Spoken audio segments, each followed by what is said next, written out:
No, man, that's not that be the on the answer. real though. That's cool that you have access to players like that because us being podcasters, we have our what we think we know, but then when you have somebody who's behind the scenes, kind of get to see how it all works out, man. That's pretty dope, bro. That's pretty damn cool. Pretty cool.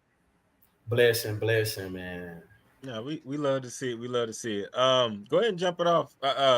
Unless you have anything to add, you can go ahead and jump it off with the first topic. Because I'm interested. The reason why I brought you on, and I think the people are gonna find out as we get into everything, is like, yeah, y'all got the business. Now I want to just talk about how he feels about certain sports. Yeah.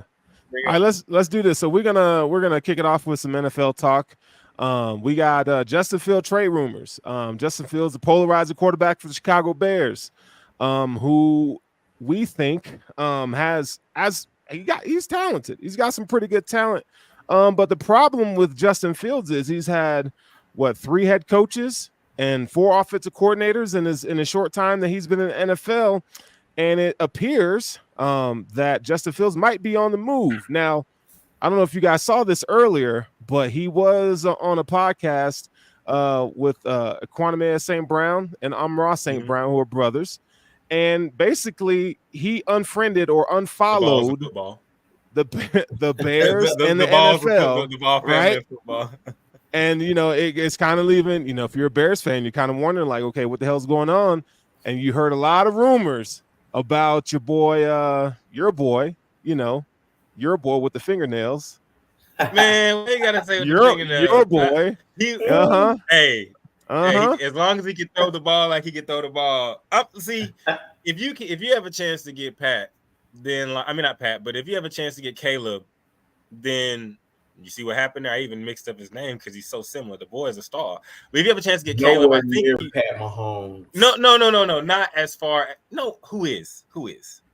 Like, there's no one. But I'm saying as far as what you look for in the prospect, which we do this every year. But yeah, I'm a fan. Yeah, he played for Oklahoma, which also means I've watched a lot of him play. And the boy is bad. But if you have a chance to start completely over, which the Bears look like they want to lean towards doing, I believe you do that and trade him and get as many assets as you can. And if he does go to ATL, that's good for ATL. This is one time where you could possibly have a trade that works out good for both sides.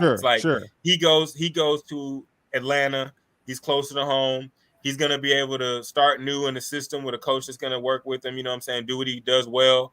And then on the other hand, you have the Bears, who have never in their lives as Bears, as a whole franchise, never ever of all times have they had a quote-unquote elite quarterback. Never. I believe the best quarterback that they ever had was Rex Grossman. Yeah, that's fair. No, Jay Cutler. My bad. Jay Cutler. Well, talent-wise, Jay Cutler. Wins-wise, Rex Grossman went to Super Bowl. So we can debate that, but neither of them were like top tier what we're looking for in the NFL nowadays. So I think it'd work out with both of them. But if I'm the Bears, even though I like Fields and all of me wants to say work with them, it just is not going to work in Chicago. I have no faith of him in a navy blue jersey, but I see in the comments, ATL come home. Like I seen him in another jersey, I would have faith in, but Chicago's once the food's burnt, like you just gotta throw it out. You gotta start. To have no piece of it. All right, Keem, what you got? I mean, I love Justin Fields. I really became a fan of the kid when he was in high school, watching the kind of like his high school journey on Netflix, and just kind of keeping up with the 707 in high school ball. I think for him, it's kind of like in the business world, if an employer give up on you, it's like, okay, well, I don't even want to be here. You all don't believe in me. So I think for him personally, I think he just needs a new situation. But I think really looking at the game within itself, why bring in a rookie where it's kind of like 50-50? He could come out and be great and have like a CJ Stroud type of season, or he could really be in a bad situation in Chicago where it is a rebuild. I say go Marvin Harrison Jr. number one and build around Justin Fields. Add some new pieces because he has the talent. But it's like, if y'all not blocking for me, I've had 3 offensive coordinators, the coaches, everything is constantly changing. But if you kind of look at where he really elevated during the season and during his time in the NFL, he has grown. Let's take that, because it's hard to come in as a rookie quarterback, especially, and just flourish. I mean, you very seldomly see that. I mean, CJ Stroud had a really great rookie season. I mean, hell, if he wouldn't have got hurt, he would have been in the MVP talks. Yeah. But he had a really good foundation and landed on the right team, the right head coach, the right moving pieces, which that isn't always the setup for rookie quarterbacks coming in, into different systems where they are considered like the guy to change everything. Yeah. But I'm not really sold on Caleb Williams. Honestly, this past year, he really didn't show me like that he could come into the league and just dominate like people think. It's certainly like, yes, finally. I have complete faith in Caleb. I am. We know you do. We know you do. But I realize it's really the OU fans pushing this agenda. Bro, okay, yes, a little bit, but as well, the kid has massive talent, and we see him do things with his intangibles. But you are right, though. We have seen guys in college that look like whether they were the second coming of the next GOAT going to the NFL and bum out. Mm-hmm. My thing, and maybe I'm speaking from a perspective without even like saying it out loud or realizing it, that I'm trying to save Justin Fields. Get the fuck out of Dodge. Like, I have no faith in the Bears. To me, it's not and sorry, Caleb, you're probably going to end up there unless the Washington Commanders make a move and trade up, which as a Cowboys fan and you as a Giants fan, probably hope they don't. Right. We don't want to see the Commanders ever do anything good. But I think it's more, for me, I guess I will lean more towards, yo, man, Justin, get out of here, because they've had, 3 years they've had to show you, Justin, that they can build around you. No. Jamarcus Russell is a good example, because he looked like he was going to be Dante Culpepper on roids, like crazy nice. And they've given him little to work with. I think he's done a good job with little to nothing, even with all of the changes, too. Ooh. Do you have faith? Would you, and I'll ask both of y'all this, would y'all have faith? What would y'all, if you were Justin Fields, what would you have more faith in? Would you be like, do I want to stay in Chicago, or would you be like, get me out of here, please? If I'm Justin Fields, I gotta go. But before I dive into why I think so, let's so we all have like, the baseline statistical output of Justin Fields over the past 2 seasons. Okay, so last season, we know quarterback wins aren't a stat, but he was 5-8. This is a perennial bad Chicago Bears team. 61% completion percentage, that's not bad. It's not great, but it's okay. He had 2,562 yards. Now, he was injured last year, so he did miss games. He missed like 5 games. He threw 16 touchdowns to 9 interceptions. So his touchdown to interception ratio, it's not terrible. Here's where it gets. So in 2022, we could all agree that his year we felt like he took some steps, right? The sacks last year were 55, this year 44. So he was better able to manage the pocket, but again, he missed 5 games. His yards per game. This is what gets me. Last season, it was 359. This season, 285. Okay, so he had a big dip, and he had a number 1 wide receiver finally. So I think when I watched the film on this dude, man, he has the physical traits that you look for in a franchise quarterback. He's tall, he's physical, he can run, he could throw on the run, different angles and stuff like that. Here's where if you are Matt Eberflus and the Chicago Bears, this is where it comes into question. I have a problem with how he sees the field. I have a problem with that because he's late on throws. He doesn't throw with anticipation. He is playing reactionary football, and you can't do that as a quarterback. And so could we say it was, his growth was stunted because he's had so many head coaches and offensive coordinators? I think that's probably part of it. I think he needs to leave because he needs to get with a proven offensive mind that's going that he can be the guy for the next 3 to 4 years to really figure it out. If I'm the Bears, I got to let him go. I totally agree. But I think also if you look at it, these last 3 years, he's fighting for his life, running out of the pocket, and has turned a lot of bad plays. Kind of like R. Kelly. good plays. So it's like the offensive line has been, atrocious. So it's like it is affecting his reaction time and to really be able to, make the right throws. I mean, you put him in a Cowboys type of offense, I think he flourished with that type of offensive line that Dak has, which is another conversation. Hey, hey, man.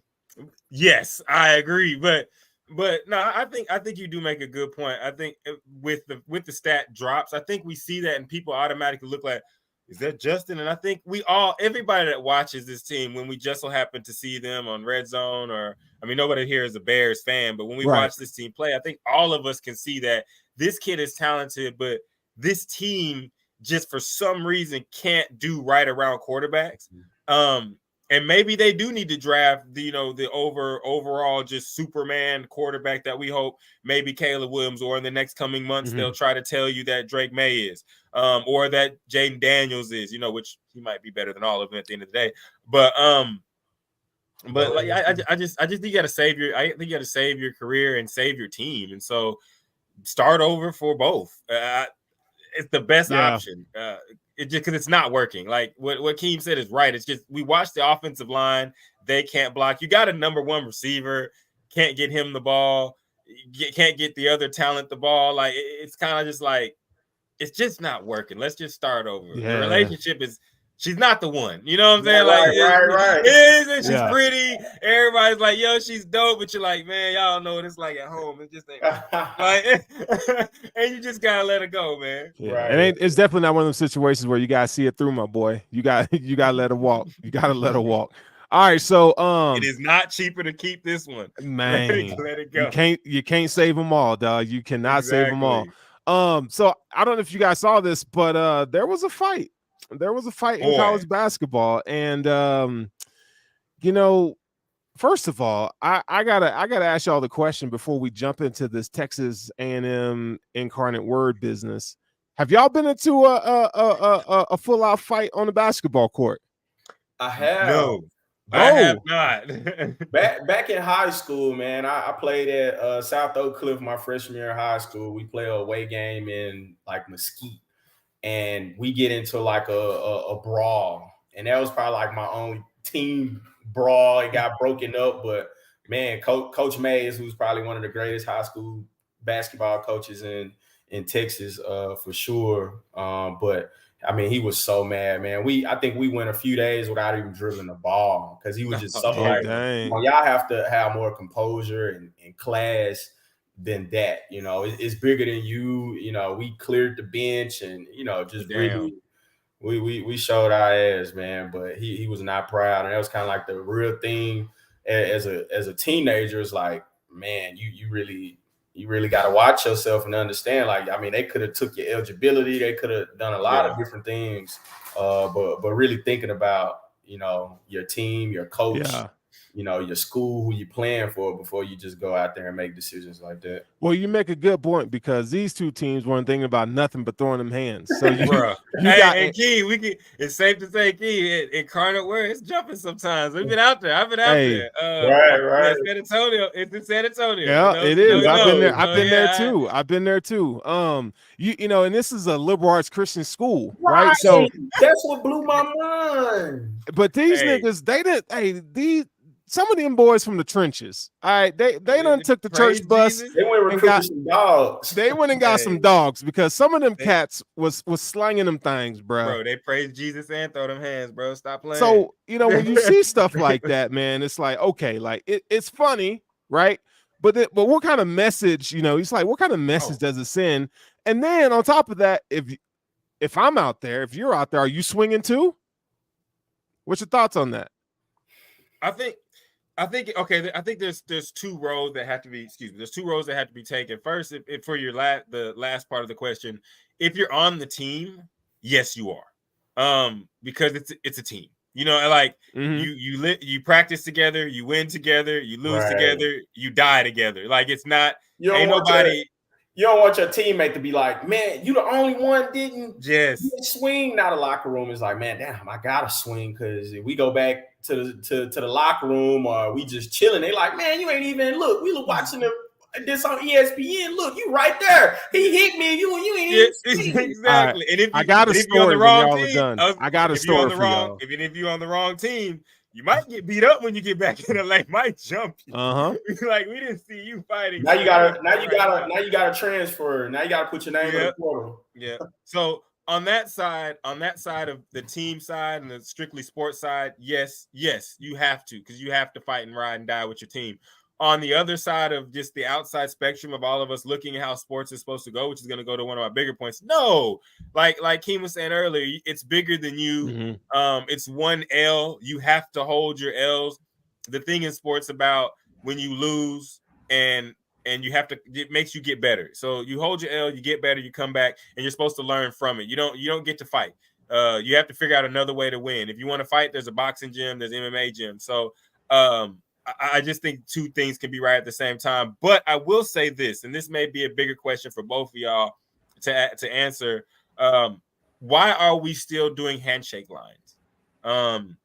With all that can go wrong, you can easily let the game end. Whoever wants to shake hands can find the person that they want to shake hands with. But why are we doing a full handshake line when we know for a fact there's something that can pop off, and you can eliminate it totally by saying, hey, guys, at the end of the game, you can shake hands with who you want, and one team go one way, one team go the other way. Because I've been in handshake lines, and all of us have, where you've had that one teammate that's like, I'm going to fuck him up after the game.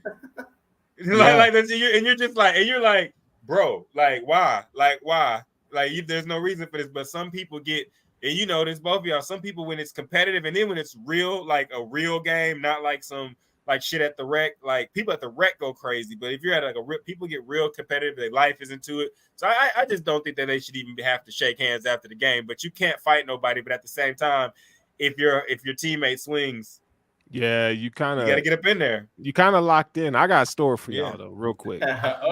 So I grew up in Chattanooga, Tennessee, and we were in the summer rec league. Yeah, we were in the summer rec league. Okay, and I grew up in the Carver rec area. Okay, they're Crips. Avondale is the rival. They're Bloods. Okay, so I don't know who thought that they were going to put these two teams together. Okay, I am 14, 15 years old, and Avondale had they were ballers on both sides, right? And I'm on the bench, okay? And all of a sudden, you know, these guys start yapping, they start yapping. Here we go. All of a sudden, a fight breaks out. Both benches clear. You know who didn't jump in? This guy. You want me to tell you why? Let me tell you why. Because these dudes, they were all packing, bro. And I was like, yo, I'm not getting shot. I'm not getting shot. And but wait, and yeah. Now there's a difference between your story and Keem's. Keem was talking about two basketball teams. That sounds like two gang rivals that just Negro so happen to play basketball. That's a rec league too, so it's kind of like it's not organized on national TV. Where like you're not gonna shoot me on national TV. Now those rec leagues, that's a different story where nobody probably got patted down. You got people in the stands, like so now it's like a awareness kind of thing in that sense. So. Understand. Yeah. But I'll say this though, for all rec league people, I wouldn't fight for anybody in rec league. Notice how I talked about the real team, real games. There's a future involved, and like you practice and blood, sweat, and tears involved. Yeah. Like if you're at LA Fitness, man, don't fight. It ain't worth it. It ain't worth it. Hey, all it takes go to work in the morning. It takes you walking home from school, and one of them dudes catch you slipping. Come on now, it don't end there, but. But it's crazy. I feel you, sir. That's a little bit different. Yeah, if self-preservation, baby. But like, and now you still here. You got the pod. Hey, we living out here. We living out here, like, baby. What's up? I'm down for my. Hey, man, I got hood tales for y'all later at some point. But hey, let's jump into college basketball, shall we? So.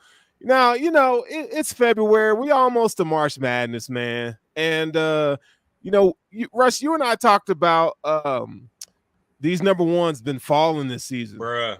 like crazy. So you got Purdue falls to the Buckeyes, who just fired their coach last week. And then you got Creighton beating UConn, number 1 ranked UConn. So my question is, obviously, what is, in you guys' opinion, because we're all hoopers, what do you think the landscape of college basketball is right now? Do you think that NIL has kind of leveled the playing field? Y'all think that's probably why we're seeing these upsets, or do you think it's just fundamentals and coaching and players is getting better? I think NIL has like the pros and cons of NIL. It does even the playing field now, because it's whoever offered me the most money. I could leave Duke and go probably get more money at Creighton. But I think this is around the time now of comes down who has the most heart, who's more hungry. You know, it doesn't matter what the ranking is. It's like, hey, who are the players that are going to show up? Because now you start getting towards the end of February going into March. It's like the real dogs are going to shine. Who wanted more? You know, that's why it's always upsets going on, because now it's like we neck and neck. The conference doesn't matter who wanted more. It doesn't matter that you was the number 1 player coming out of high school or up for National Player of the Year. It's like the spotlight is on, the pressure is on. Who's gonna take it to the next level? And I think you see it now with these teams, like what Purdue have proven that they've always maintained a pretty good record throughout the season, and then they get to the conference tournament or they get the March Madness and they ultimately can't get the job done. So I think it might be another year that Purdue is riding high and then they start falling. As the Indiana fan, that I love that synopsis of Purdue, because I hope they lose everything and fail miserably. Go Hoosiers. Zach Edey's he's a bucket though. He's a bucket. Zach Edey is. I'm not sold on I mean, when you 7'5", you gotta be something. I was just about to say, no, Zach Edey is just bigger than everybody. Yeah, I'm not sold on him. I just haven't seen the bucket. I really sat and watched a few games, and I'm like, I think the kid is talented, but I'm looking towards like, how is this going to transition to the NBA? Right. You know, if you can't dominate guys he's 7'4", so it's like if you can't dominate guys who 6'7", 6'8", playing your same position at the college level, how are you gonna keep up with Embiid on Monday? You probably have to guard Porzingis on Tuesday. Then you move along. You know, you have Josh Allen on Thursday, Claxton. Like, you got to keep up with these guys who are a little bit. And not to even mention, he's gonna be stuck. I think have to guard guys like Wemby. But even in the college. In the college rankings, like he's a slew-footed plotter. Call me a hater. I'm an IU fan. I don't care. I don't really believe in and watching that Ohio State team. One thing that stood out to me is, y'all played a bunch of athletic people, and if you watch Purdue's games, you'll know what I mean by that. So I don't really have faith in the way that team's operating right now, in the sense of trying to win it all. As far as UConn's concerned, I have no fear for them. I think it's just a conference loss. No one really goes undefeated. I will say this, though. I will say the slight disagreement I do have is, I think, Keem, with what you said, is this year, with the amount of, like, with the NIL and the parity that we're seeing, I do think that conference play is going to matter. And that's because, of course, what we are in the United States, we see a lot of Big 12. And the Big 12 is a murderer's row. And I do think that that's going to help some of those teams, because I've watched some of the Duke games, and you watch some of the the American Conference games, and when you watch Big 12 games, I think it was BYU beat Baylor the other day. We had Texas Tech stomp a mud hole in Kansas, and Kansas got busy on Houston, and Houston gets busy on everybody. Right. And SMU just smacked someone this weekend. So the Big 12 is, if you don't watch a lot of college basketball, you want to get up on March Madness, try and watch the team. Watch the Big 12, because up through the top, through the bottom, the Big 12 is crazy when it comes to basketball. You see the moves they made were not for football; they were for basketball. This is the best basketball conference I've seen probably since. They were even saying that there may be a chance that there may be a team or two from the Big 12 that may go 6-11 in a conference that actually make the big tourney in March. Bro, there's gonna be a 11 and 12. I bet you a Big 12 team gets a 12 seed. I bet you a Big 12 team, one of the mid-ranking Big 12 teams, is gonna get a 12 seed for that 5-12 upset. But it's a murderer's row. So we're gonna see. But as far as Purdue and UConn is concerned, I have more faith in what UConn can do after watching them play, because they've got that good college team robotic lifestyle. And one more time, my bad, J-Rail, I'm just going to go ahead and put you on blast. The ACC is not the best conference, and the only reason North Carolina is winning all these games is because your whole starting lineup is like 30 years old. Like the COVID years is crazy. They took the COVID year to the extreme, bro. These niggas is grown men, dog. They 25 hooping on 18, 19-year-old kids. There, a lot of these kids are getting like 6-7 years of eligibility. Bro. I'm like, damn. They said that Armando. Can I share with you guys how dominant? Let me share with y'all how dominant this conference is right now. So I'm looking at the standings. Okay, you look at a team like Cincinnati, who's 16-10. Okay, now they have an overall record of 16-10, but they're 5-8 in the conference, and they're towards the bottom. They're like fourth from the bottom. But Texas, 6-7, 17-9. That's still a good program. Oklahoma, 18-8, 6-7 in the conference. TCU, 7-6, 18-8. BYU, 7-6, 19-7 overall. Texas Tech, Baylor, and Kansas are all 8-5. Now, Kansas, we kind of expect them to be a little better. I mean, they did get Hunter Dickinson. NIL years. Right, big white boy from Michigan said, "Yeah, that's my dog. That's my dog." He said, "I got an extra year. Why not go to Kansas?" He's not consistent though. He kind of picks and chooses. Like, hey, I'm gonna show up tonight. Okay, tonight I'm gonna probably just chill, and he's just not consistent. It's the physicality, bro. It's like he chooses when he wants to be physical. Yeah, I think you know what I'm saying. It drives me. It should drive me crazy with him. When they get to unless they get upset, when they get to like the Elite Eight and he starts playing against other big men, other athletes, I pray NCAA, if anything, please put Kansas and Purdue in the same bracket, because I want to see that big white boy play against Edie so that I can see them. I've seen that story. Now minutes. Hunter, give it to they go back and forth, so it's a good matchup. But hey, man, the Big 12 dog is. I mean, they are killing everybody. You know what this reminds me of? The Big East back in the day. That's what it kind of reminds me of, how they were kind of dominating Pitt, Providence, and all those guys. And then when you get into a tournament, here we go. Man, Georgetown used to be cold. Trash now. I used to be cold, man. Put the Big East over the ACC. Ooh. Yeah, I think that's the ACC. Okay, can I just speak some truth, bro? The ACC is not what it used to be. You know what I'm saying? The ACC has become North Carolina and Duke and them other niggas. I'm sorry, Jay. Well, it has, bro. Syracuse lost its luster when it left the Big East. They should have never left. Like, I don't know if it's just recruiting's fall off or anything like that, but Tar Heels hate time. I guess it's come. It's like, y'all old. Y'all got all the old niggas. Like, so y'all like a bunch of 35-year-olds going to rec playing against 19-year-olds talking about, get big, dog. You got grown man strength already. What are we doing? You know what I'm saying? So, like, I don't think the ACC is that strong. I do think that there are talented players in it, though. You can always rely on Florida State's defense. You can always rely on Duke having some players, North Carolina having some players, even though they're old. But it's not what the Big 12 is this year, and I don't think it's what the Big 12 is going to be moving forward. And I do think that the Big East might be better, because that's Butler, that's Marquette, that's Creighton. I'm missing somebody. Seton Hall is out there, I believe. St. John. So the Big East, I think it might be. Yeah. RJ Davis. How old is RJ Davis? How old is he? Someone tell me. Old. He's old. Hey. It'd be like me saying, if Jalen Brunson still played for Villanova, that nigga nice. bro,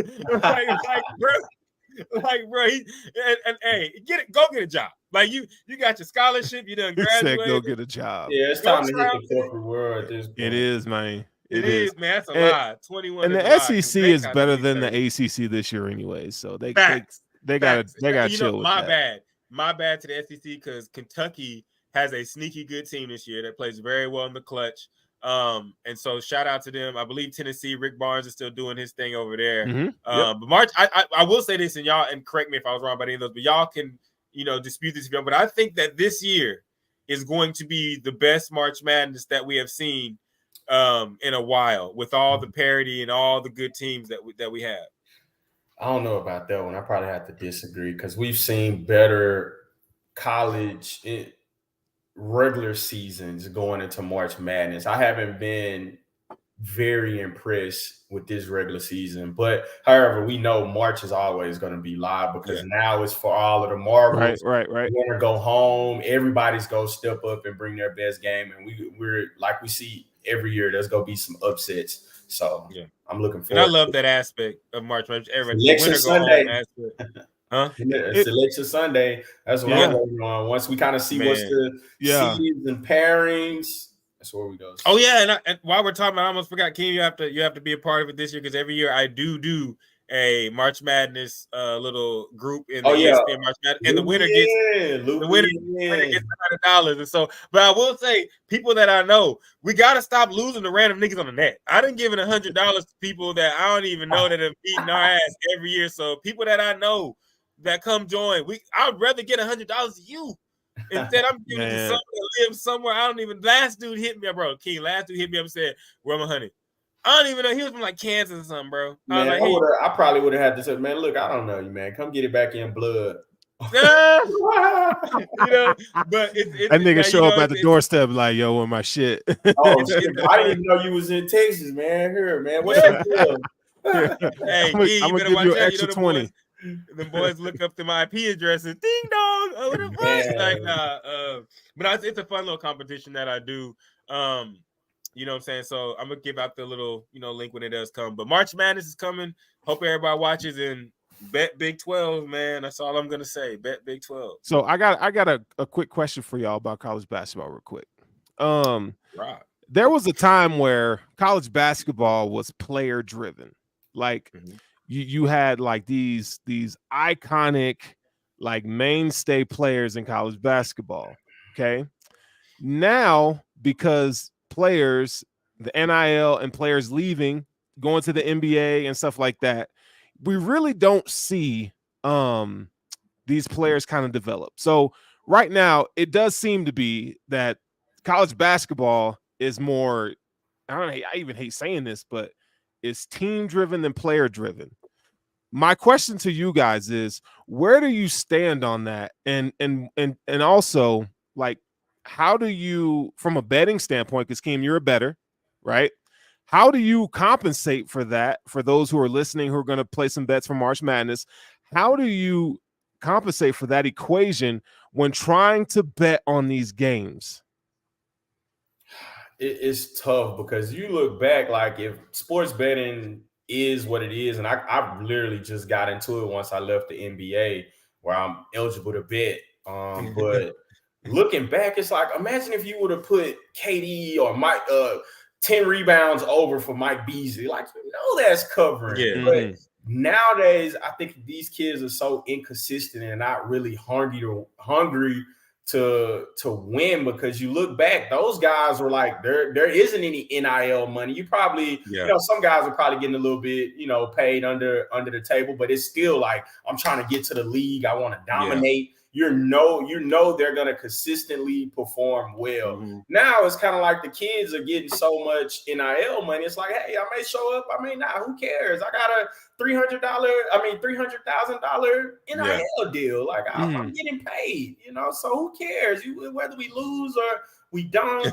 and then you get it now with the rankings that they're ranking so many of these kids. You're like, man, this kid probably would have been ranked 5 years ago compared to how talented the pool was. And you got a kid that's coming out ranked number 1. Let's take Wagner from Kentucky. He has struggled, and then you take a kid like Dillingham, who has really taken over, has flourished a little bit more versus the player who was ranked number 2 coming out of this class, and he has struggled, a lot, and I think he's hurt now. I'm not sure if he came back yet, but I mean, it's definitely team driven versus now where, hey, look, KD's taking over UT. It don't matter who's on the team. KD is going to will them to a win, or John Wall is going to will the Cousins. They're going to will this team, to some wins. But now it's like, man, everybody need to step up. Y'all all need to average this or that in order for this team to win. The coaches got to be on point. Cal barely needed the coach during a lot of those eras because that's how talented the players. He was just like, go win. You're better than them. Like, go show that you're better. Like, right. And no, I agree with a lot of what you said. I think the NIL, I think we're in a weird place with the NIL because I think people, me, how I view it, people may say, damn, Russ, I am cutthroat on both sides. So, like, you're getting your money, perform, young nigga. You know what I'm saying? Like, like there's no, you got that grace when you were a student. Now you are an athlete that we pay that happens to go to school. So I think we're in a weird space where teams aren't being cutthroat about the business side. And so like what you said is happening. We got kids that ain't going out there and going after it who are still getting their money and are like, well, whatever. And the coaches aren't like, get off my team. When I think a lot of coaches need to go in there and say, bro, you need to average 20 this year because we're giving you $300K. Like, I need you to go out. We're giving you the ball. We're giving you this money. This ain't no cupcake league, bro. You want to go to cupcake league? We'll give you whatever you did when you give them the we'll buy you out and you can go play for someone else that's gonna let you half-ass it. So I think that little in between space that we're in is really having an effect on like the NIL and these players playing. Excuse me, but I still think there's a gap, like that gap, but I think it's a talent gap, Keem. I don't think so much is it just like heart, like the need for someone to play a role in basketball has been deleted. So you're a small forward. You have to be good at everything a small forward does, inside, outside. You're a point guard. Not only do you have to be good at, dribbling and setting up your teammates, you got to be able to shoot. You can't just be a guy that can hoop. Now they put 5 guys that can hoop on the floor, and it's kind of like, do you know what to do at your position when the game bogs down? And the answer is no. And college is where you're supposed to learn that, but with one and done, you don't really get the time to learn that. But on the flip side, that's what also makes March Madness great because it's just a bunch of guys out there hooping. March Madness tends to turn into a humongous freaking like super rec league or something, because there's no McHale's, there's no like Kareem type. You're not getting a guy that's going to go on the block and hit 10 straight floaters. You know what I'm saying? Because he's nice at it. You know what I'm saying? You're not going to get a point guard. Go ahead. Oh, you should probably shed some light on how AAU doesn't help high school basketball players in terms of what you're talking about. That's true, and Keem can speak to this too. That's true, but I think that also goes into, I think when people say you're not a hooper or like you don't know the hoop culture, I think what a lot of us mean is that there is a difference, and I think basketball players know the difference. The summertime in AAU, it's time for you to show out. It's time. It is like a summer-long all-star game. You're supposed to get with the best players you want to play with, and you're supposed to showcase your talent. I remember when I played AAU, we jumping off the games, we going off the backboard, dunking it. We trying to get all the you're trying to win, you're trying to play the best, but you're trying to show everybody like outside of the system that I play in or that I happen to play in, like I can play all these other positions. And it turned into just a street ball popularity contest. And really it was just supposed to be a way for coaches to see how, okay, this guy plays power forward in high school because his whole team is, 5'3" and under. You know what I'm saying? He got a bunch of short guys, so he plays power forward. But then he gets out here as AAU team and he's a shooting guard. So a coach gets to say, oh, I get to see that. But now the bad thing about AAU, you don't really get to see that because it's all just a jumbled mess. And I think, Keem, you've even tweeted about it before I shut up. Players are choosing where they play, and they're playing against bums. You know what I'm saying? You got a lot of these guys that's playing against trash. Like they're playing against dudes that you're like, that guy's going to be an accountant in 4 years. Like he's not ever playing. Like these are going to be the last time. He's probably not even going to go to the rec after he gets through playing with his high school team. You know what I'm saying? So I think a lot of that, the youth level, does have a lot to do with it.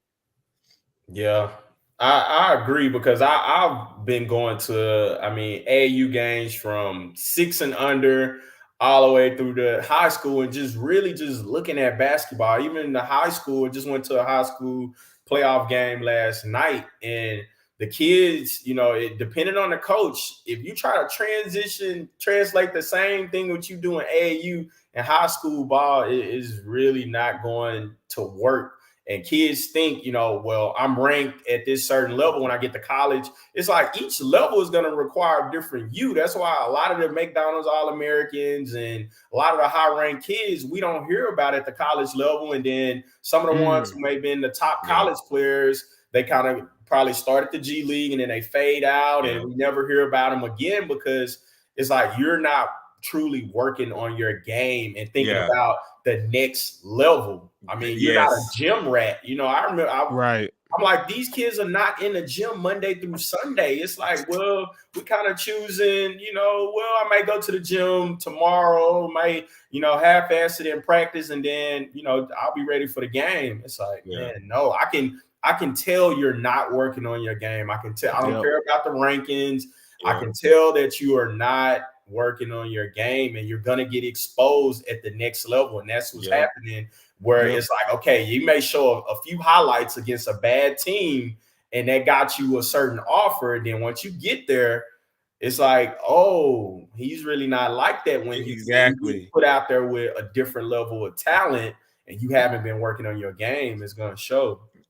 No, true. Like you see them guys that their whole mixtape is dunking and shaking kids that are shorter than them, and then they face a guy that's, oh, you're 6'7" too? What the fuck am I supposed to do? Oh, you can jump high too? Oh, damn, what am I supposed to do? And it's like, but that's always been, the case in all sports, but especially basketball. You got guys that can dunk, all they work on is dunking, and you're like, why don't you work on your three-pointer? And then they make some sort of crazy cockamamie like answer, like, you gotta get perfect at what you do so that you can perfect. And it's just like, but if you can dunk already, then why don't you learn? Like, I learned how to dribble, with my right hand, then I learned how to dribble left, so I can use it. Yeah. But you know what I'm saying? So it's like, my son is in that circuit right now, man. My son plays for Billups Elite, and you look at, man, it's like kids don't work on fundamentals, man. I don't know if you guys saw the interview with Gino Arima, UConn's basketball coach, women's basketball coach. He said how much he dislikes the AAU culture because the AAU culture says you're going to play 3 to 4 games a week, right? Yeah. And you're going to practice once. European basketball says we're going to practice 4 times a week and you're going to play 1 game. And he goes, that's the difference. That's the difference. So let's move on though. So we're going to talk about All-Star Weekend before we wrap up the show here. But first I want to get you guys' take on the Nets firing Jacques Vaughn. Now, anytime, on his day off, like, go, you were still in boxes. Catch you on camera. You want to start us off and then Rush, you close us on that. I really like when they promoted him. It's like he's been around the organization. He's a player's coach. They understand. I was super excited. And then you have Harden, Kyrie, KD. It's like, how does this not work? Perfect opportunity with 3 future Hall of Famers. And I felt like they, that was during my run when I was at the Bucks. KD, if he was a one, we was a big toe away from, losing that game. They count that shot as a 3. The Bucks do not win a NBA championship in 2021. Kyrie gets hurt. It was just kind of like everything kind of fell in place. But I feel like after the Nash era, and then you go into a new coach that they really can vibe with, players coach, I was like, okay, he's going to win. He doesn't get it done with that. And then you make these trades and you still have a decent team, but the team is not really elevating and flourishing and like it's supposed to, even with the decent talent that he had. And I was like, man, that's probably coming. But I thought he was going to go at least the rest of this season to kind of see Ben Simmons get a little bit healthier, Cam Thomas continue to develop. But I always thought, I was like, man, Cam Thomas just doesn't, I don't know if he doesn't fit this system or is it the coaching to be able to put him in the right, setup that kind of aligns with his game. I thought they needed to trade him because he just doesn't fit that system. So I think the coaching, it was coming. It was coming. I'll say this. Good for Jacques Vaughn. You got the fuck out of there, my guy. The Nets are a dumpster fire that's burning. Some call it karma, some call it the circle of life. Good for you. You know me, Stern. I'm the living embodiment of the Elmo with the flames, bro. Like burn in the flames of Elmo, dog. No, they deserve all of this and more. And I know that He'll some get players are another mad. job though. Yeah, No, I know. I think this is good for Vaughn. This is good. Get out of the New York, Brooklyn area for that team. Leave them be. Because what you just said, the 3-pointer should have counted or whatever, but they squandered it all. Sean Marks, the way they were attacking Kyrie, the way that governorship or whatever, all that just man. Like the Nets, sit in your shit. As for Jacques Vaughn, this is a blessing in disguise. You know what I'm saying? It's darkest before dawn. God opened you a door. It may look like it's closed, but the door is opening, Jack. I think he's going to be fine. I think that the Nets just squandered the opportunity that they had. I do think that, it's unfortunate that players get hurt and certain things happen. But the way that Kevin Durant talked about the team when he wanted to leave, the way that Kyrie talked about the team that he wanted to leave. Ownership. Ownership. Yeah, just that whole, you know what I'm saying? The whole makeup. It's just, we talked about the Bears. Now we're at the Nets. Like, some teams, if we want to remember back in the day when the Nets went and got Deron Williams, KG, and a crazy trade that everybody said that makes no fucking sense. And that was the other owner from Russia, I believe. And it was like the Nets just have a black cat running through, and they need someone to come in there that's gonna make smart decisions. Like, I agree though, Jacques Vaughn. I do not think that running the offense through Ben Simmons, who is possibly the most unreliable player in the NBA with talent, I don't think that was a good idea. I understand it, but I don't think that was a good idea. So I understand why players didn't like it. But you won't have to worry about that because I don't think Ben Simmons is going to be on the next team you coach. So you'll be straight. But no, I think the Nets are just they are an organization that needs to look themselves in the mirror and say, okay, what do we need to do after we blow it up? Because we got to blow it up. Like, this is not going to work. And Sterling, I spent a complete season backing up Ben Simmons. Yeah. Oh man, y'all gotta respect mental health. I do remember that. You gotta let him do his thing. His game, he's a big ass point guard, and now that he plays defense, no, I'm not dying on the hill. It's over. Now they're trying to build around Mikal Bridges now. Bro, and he's not even fit to be like that guy. I think he's an amazing, reliable role player. He's a role player. The guy that's go out and get you 25, 30 every night. However, he's a six-man. Availability matters. Like, I love that about him, but he's not the type of player that you want to, like, hey, he's the franchise. Let's build around, no. And I think even he knows it. I think even he would tell you, like, I think even he would say, I'm best suited as being like the Jason Terry to a Dirk Nowitzki, bro. Like, I'm gonna kill like the other team because y'all are too focused on the superstar and I can hoop. You know what I'm saying? So, but again, like what you said, that goes to bad gym, bad management, bad team. On the opposite side, you live in Dallas. We're Dallas Mavericks fans. And we see what Nico was able to pull off when all of us were like, you better do something. Like he lost Jalen Brunson. That's like losing Jalen Brunson was like you coming home and your people being like, okay, so look, I lost your car. Like, I know you had a nice Corvette Stingray. I lost your car, bro. I lost it, but I got your Lamborghini. I traded everything I had, and I got your Lamborghini. And then like the next season, it was like, okay, I know we got some busted shit over here. We're going to ship this out. And Nico went and switched everything around, went and got Gafford, went and got PJ, even though I would have rather had another young man on that team. But, the people have spoken. I can't argue. You can't beat up, so you can't get picked. But you know what I'm saying? But the fits have the exact opposite of what you want to happen is happening in New Jersey as far as what you see in Dallas. And I just think it's bad team management, man. And when you what do they always say? Y'all are in business, you're in business, the shit does what? It goes downhill. So it starts from the top. You do bad shit at the top and it's just going all the way down. I think the Nets will be in this sack of shit until the management looks it in the mirror and says, I need to change, or they just get someone else in the team to solve. Facts. All right, so NBA All-Star Weekend, man. This is right. This is the first one I've watched in a long time. I'm And sorry for you. I know. I was reminded why Will I this don't year. watch NBA All-Star Weekend starting with the dunk contest. Thoughts on the dunk Bro. contest? Because I thought it was pretty. Max McClung, they were doing the boy dirty. They were doing him dirty. What y'all's thoughts on it? I'll let you go first, King. Yeah, I mean NBA. I think the highlight of the weekend was Sabrina versus Steph. I love that they added like that element, and I'm looking forward to seeing how they could build around that. You know, adding Dame, taking Dame away from like the regular one, possibly. You know, adding to Caitlin Clark, Kelsey Plum.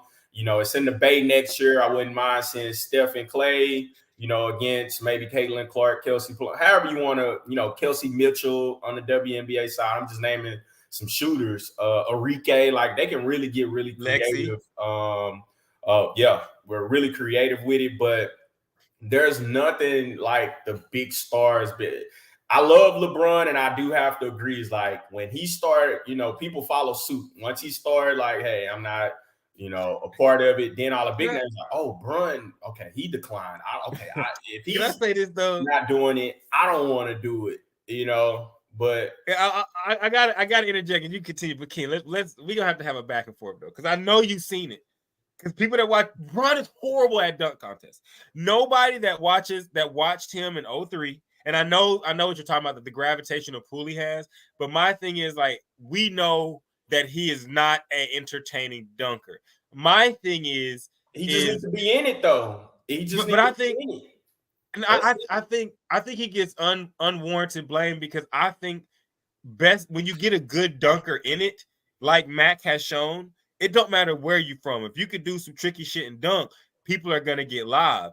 I think the problem is besides when we had Aaron Gordon and we had 2016. 2016 was the best one since Vince Carter did his thing. But I think they weren't superstars. They were guys that we knew were good at basketball that could dunk. And I think that's what the NBA needs to look more to. Instead of saying, Ja, we need you, which Ja and Zion, I hope y'all do it. Because I know Zion got that. He putting it on the table next year. I think Ja said he gonna do it. Which he got to do it. But he got a dunk package though. The thing I think about it is, okay, LeBron, I love you. We can talk about GOAT status. He might be number one. We can argue back, but you're terrible at dunk contests. I was in high school in the 03. I watched it at home, and the first thing that came to my mind was he's really good at basketball, but he sucks at the dunk contest. Like his dunks are terrible. He's and you've heard this before. They're in-game dunkers, and there's dunk contest dunkers. There's guys that can do crazy shit, like when they're just like, you know what I'm saying, fooling around after the game. And there's guys that just do really cool dunks on people flying through the air. One thing I did hear someone say is, and I agreed with it. I've said it, but I also heard it echoed. I think it was Gilbert Arenas said it was, stop letting these guys come into the NBA combine, jumping, standing 50 verticals, running 54 verticals, and not just looking at them and saying, okay, showman, you have amazing athleticism. No matter if you're the 15th guy on the roster, we can let you know ahead of time, hey, man, if you get on a team, just know we're going to call you for Saturday night because we're going to need you to come do some crazy shit. So whether you get 30 minutes of three, practice that shit. It's a business. You know what I'm saying? Like, I just think that NBA can do more. What's up? I feel like if they add an incentive, we know guys like to get paid. It's like, hey, we go add an incentive, an extra incentive for you participating. Yes. I think then you'll probably see a little bit more the guys with the bigger names put their names in the hat because there's something monetary, you know, tied to it, whether you win or lose, but you're getting X amount. Right. You know? I think that's probably they'll bring it back. No, I agree 100% with that. I'll let you go, Sterling, real quick. I think when we talk about all these different games, we talk about the All-Star game and how to fix it and everything like that, all of it's going to center around. Y'all saw what happened with the in-season tournament. Like Steph said it, Bron said it. Once it got to single elimination, the guys were like, 250K? Yeah, I had someone. Yeah, I think it was Poe. Poe had told me, he was like, Russ, after taxes, all of that. And I was like, bro, that's not. And I was like, he's right. But at the same time, that's not really the point. If you go tell us three right now, hey, man, shit, me and Keem, hey, yeah, we're chilling as a basketball going. Someone says, hey, y'all shoot for, you know what I'm saying, y'all shoot against, I'm tired. If someone says, I got $100 that Keem can shoot better than you, Russell, I'm going to say, get a ball. Like it does it like competitive people are competitive people, so it doesn't matter. So once those, by the way, but yeah, you're not gonna win it, and we can put this on tape. We can go. We Sterling, this goes back. We can settle this very soon. Bro, it's whatever. Let me tell you a quick story. This is how I met this young man. So me and my homies used to go into the gym like every day. We ran the hoe. Y'all, me and my niggas had a squad. But we going in this one day, and there's this young nigga running around shooting from like Dame range, talking shit. And like I looked at my nigga and I was like, that's the type of shit I say, that little nigga. I said, we need it. And so we hoop against these niggas and we win, but the nigga does his thing, right? And I'm talking about this nigga talking shit, and I'm like, bro, where are you from? It turns out this nigga from Dallas. So like we in the chat and we get cool or whatever, but the competition's high. But point be made. No, bro. You know what's up. Like when this score. We need to. We can come. You can come out here. I know you a shooter. Hey, shooter. Hey, we do. Nah, but Sterling, kid got a death stroke, bro. Like literally, I would go in there and be like, "Ooh," and he'll let you. I don't know if you become more humble in your grown age, but I'm talking about the 19-year-old kid was out there like, "Fuck, nigga." Yeah, like real. I still be giving them boys. I still talk a little crap. Sure. No, but point be made, like, and you see how that interaction start. Like, no, when you have competitors on the court and you have an incentive, they will hoop. And I think they do need to add that to all the all-star, everybody. You win, you get this amount. You participate, you get this amount. So there's two amounts. You know what I'm saying? You get paid either way, but you win, you get more. And y'all know bragging rights. Everybody knows deep down we trade money and everything, but the best thing that comes with the money is I got your money, but I got a little bit of your pride too. Like a little bit of your ego. I snatched a little bit of that too with the $50 or whatever. So, like, yeah, I think they need to add it. But we can talk about the other part of the All-Star game because I got an idea for the All-Star game as a whole of what they need to do to fix that. And I want to know. All right, so yeah, we could start with that. 211 points for the East, bro. I mean, what do we do about that? Like that. I mean, I was like, yo, if y'all gonna be this close, y'all might as well just go ahead and go for it. Like, I mean, they were firing threes left and right. I mean, it wasn't a game, but what are y'all thoughts? What are y'all thoughts on that? I don't think we'll probably have to go back and look at it, but like they still end up winning by like 20 points. It's like if it was like 211 to 210 or 202 or something, it was like because it got competitive at the end, but it was like guys just like, man, it is we not really, even if they turned it on like at the end, like the last quarter is like, okay, let's turn it up a little bit, let's get competitive, but it was just kind of free flowing the entire game. I mean, it wasn't really nothing to watching when it was back in the day where it's like, LeBron guarding Kobe. Kobe he's going to get a 94 feet. He's pretty serious, about this. Or what was it? Maybe was that the Rising Stars where it was who was it? Those used to be good games, man. What's my guy that played in Cleveland with Bron? Waiters. Waiters versus Tim Hardaway Jr. Like that was for real, bro. That was crazy. I got some pride on the line. Like this is for real, even though it's a Rising Stars game. Like I'm going back and forth with you. Or when Kyrie went out there and was like, Brandon Knight, I am going to kill you. Like just because you're the other guard, I am going to kill you. But that's the NBA and high competition, that's what it's about. And especially in basketball. I mean, every sport is like that, but basketball is a kill or be killed sport. There's only 10 of us out here. You play offense and defense. It is me against you, nigga. Let's go. And I think that's why as fans, that's why we hate the lack of competition, because that's what makes basketball amazing is when you have two people that are good at that sport. Like football, you can't have that back and forth. Like you don't, like we talked about that Rising Star where it's one shot, then another shot, then another shot, then another shot, and then another. And it's like you can't have that in any other sport. Yeah, but you can't get it in any other sport but basketball, really. So like to have us robbed of that in the All-Star game is what makes most of us pissed off. But me personally, and y'all could bounce back ideas, but I think that what they should do, they should have never gotten rid of the captains. Now I think they should have had more than LeBron and Giannis every year, or LeBron and KD, or LeBron and whoever every year be the captains. I think they should scramble it up and let different guys that are chosen to be all-star starters be a captain. And then also I think they messed it up. I think they had something with the Elam ending, and when they had the different quarters starting at 0-0 every quarter. I think they had something with that, because with that, psychologically and mentally, you deleted their ability to say, "Oh shit, man, we down 20." Because the first game you could have lost by 10.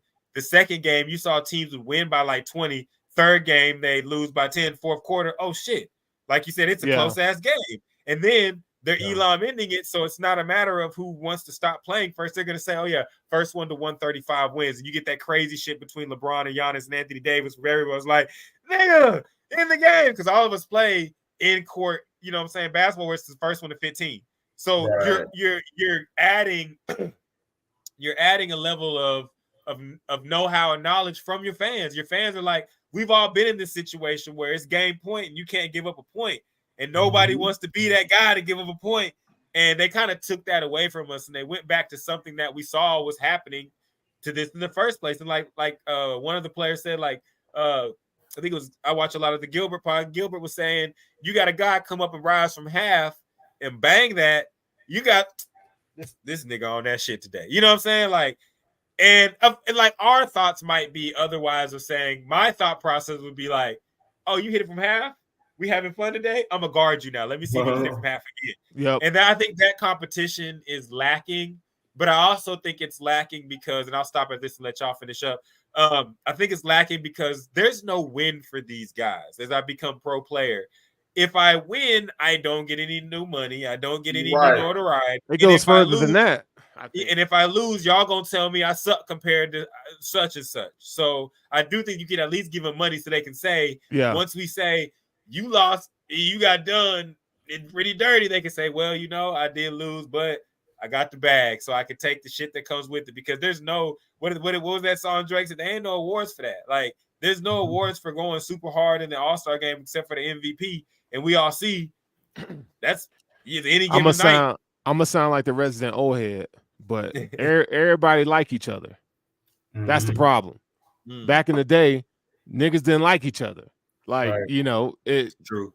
Jordan didn't like Bird. Like, I mean, it was on site when they saw each other. Every time. And now they let Dame shoot 4 threes from half court and nobody checks him. I love Dame, but come on. Don't let him. Like, he shows him. You know, let Tyrese Halliburton shoot 6 threes in a row. Bro. Like, wide open. Like, I mean, and when I saw that, bro, I was like, okay. And we know that's textbook. Like, right. Like, wide open. Come on. You the NBA, you supposed to make that. Wide open. That's why I tell everyone, I was like, bro, as many wide open shots that guards get in the NBA, I can average a good 10. Like, just wide open shots. Like, yeah, I'm gonna hit some of these shots. Wide open shots. Like, God, no, but you're right. No, and I think that's like, and spacing has a little bit to do with it, and you know, things of that nature. But you're right. Like, guys are. I always say, like, when I'm watching games, like, oh my God, like, closing out is a lost art.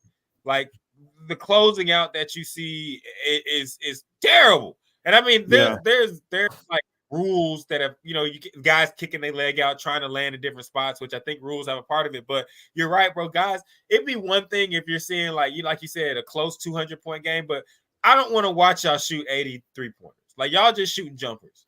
Like, at least back in the game, even if someone got blown out, you were like, yo, did you see Vince Carter do that reverse 360? Or like, did you see all them alley-oops that happened?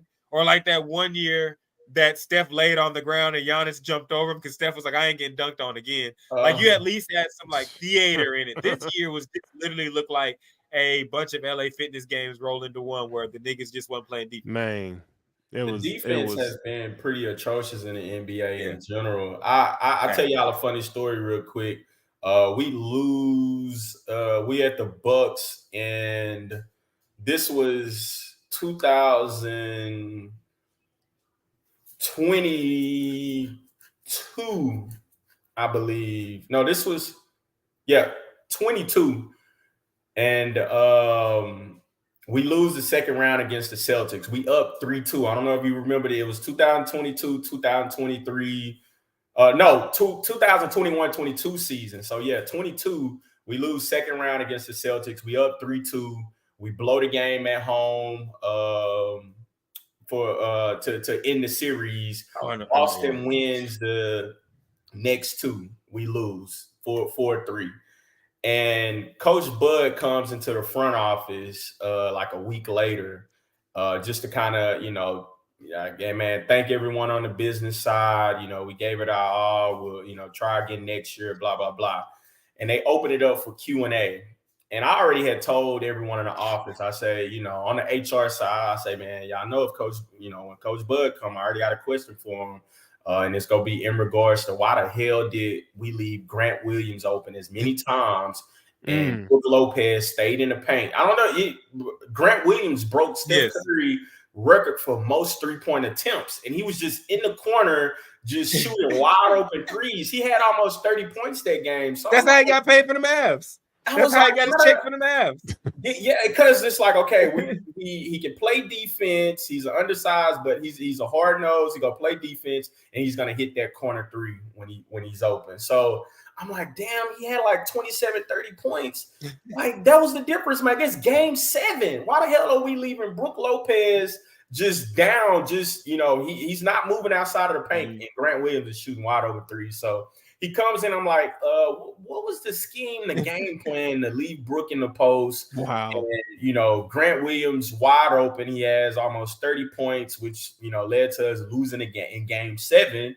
And Coach Bud, everybody's just like, damn, he really asked him that.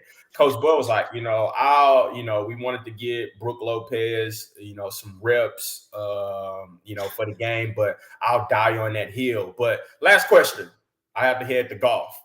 And that was it. It was like he really couldn't. You know what he wanted to say? It was dumb as shit, man. It was dumb. He wanted to hit the Russell Westbrook on you and go, who? Yeah, man. He hit me with the. I'll die on that hill. But anyway, like, last question. I have to head to golf. Bro, I know he was mad as fuck. I was like, he ain't never coming back to the front office. Obviously. That nigga said, I'm going to Philly. Dog. That nigga said, you know what? I'm going to Philly. I'm out of this. But no, those next year. I love Coach Bud, though. He was there with my first year in Atlanta. I watched him get fired. He was there. Yeah, I watched him get fired in Milwaukee, too, but it's crazy. I mean, coaches die on those types of situational hills. They feel like their scheme is the best, and sometimes that's the undoing of a lot of coaches, is that you coach what your piece of paper says, and you don't really coach with the flow of the game, which is why Tyronn Lue. That was his downfall. That was his downfall. That is like, hey, we're going into this game with this one plan, and regardless of what happens, we have to stick to this plan. And we, Doc Rivers. Even the fans that are watching, it's like you have to be able to make adjustments regardless of whatever plan you went into the game. If you don't make adjustments, you're gonna lose. Yep. I don't know if you caught the last episode, King, but I referred to Doc Rivers. He's known on this show as the basketball coaching antichrist. Because anything that he touches is gonna be in flames. That nigga right there, boy, howdy. You have Keem, it's gonna be even worse. He's got the All-Star MVP, a former MVP in Giannis, two top 7, 8 players, 2 top 10 players in the league on your team. Bet you they lose the 3-1. The pressure is going to be on now, especially with Dame racking up these All-Star awards. It's going to kind of be like, okay, now y'all fired AG, which was a Giannis pick. Giannis was a part of that interview process. He picked the coach.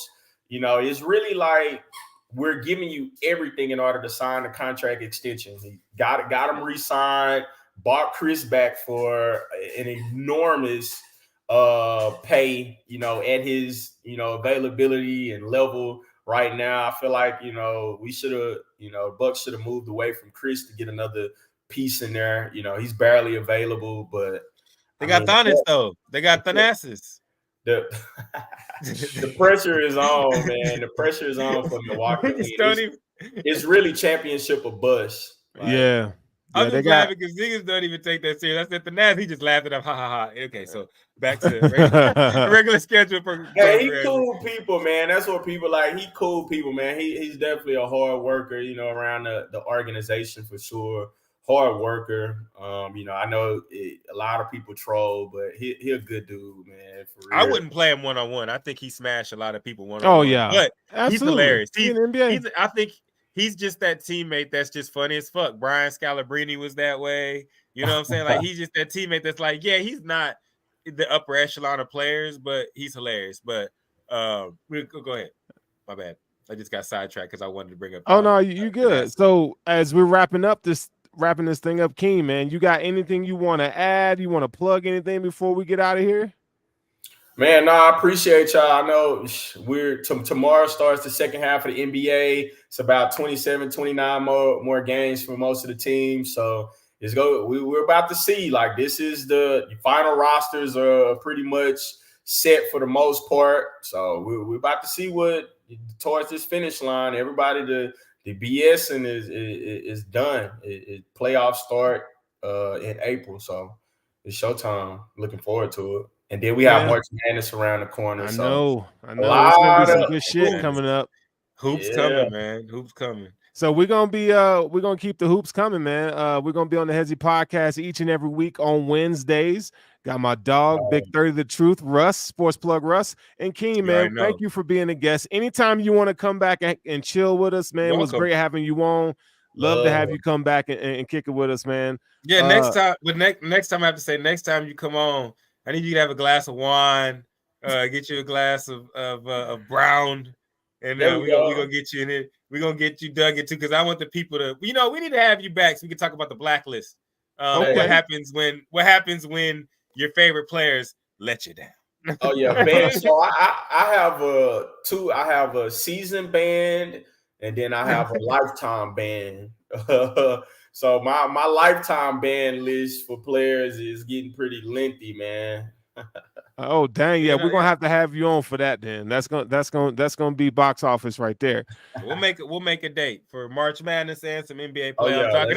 If ever you kicking it on a Wednesday night at 8:30, you know me, hit me, say Russ, hey man, y'all talking, and me and Sterling be like, yeah, shit, hell yeah, because that's what the Hesi Pod is about. Us, the people's champs.